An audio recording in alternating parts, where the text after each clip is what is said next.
Part of the Clean Air Strategy, the UK deadline for covering stores is 2027. And there are a range of options available, including clay granules, which is a type of permeable cover. So Darrag's here today to help answer questions that farmers and anaerobic digestion site operators have about these clay granules. So firstly, Darragh, what are these clay granules made of?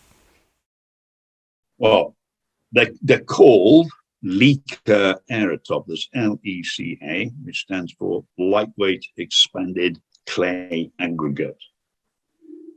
So put very simply, I have a piece of clay there. Okay, that started life as a tiny little speck of clay. As you cook it, it expands. And as it expands, it honeycombs in the middle. Right. And that achieves two things. First of all, it enables it to float because it's terribly, terribly light. And secondly, the honeycomb effect gives you a very large internal surface area. And we coat it with a hydrophobic coating to prevent it absorbing moisture and to prolong its active life. Great, okay. So how do these Leca granules reduce ammonia emissions from lagoons and slurry stores? Right, well, two ways.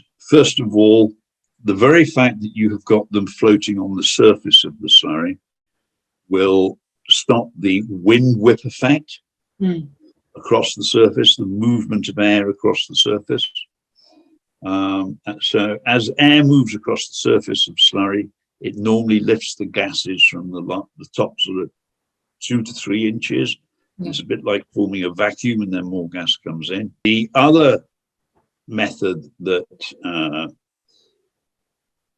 affects the controlling of emission is chemisorption.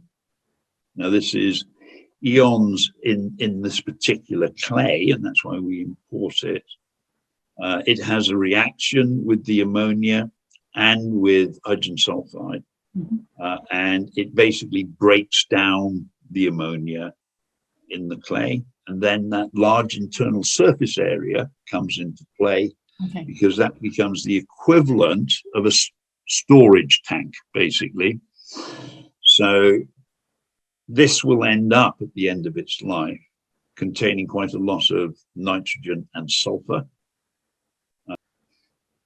There was some work done a good few years back now, and it did show reducing CO2 emissions, but nowhere near as efficiently as it reduced ammonia and hydrogen sulfide. Of course, and that's exactly what it's designed for.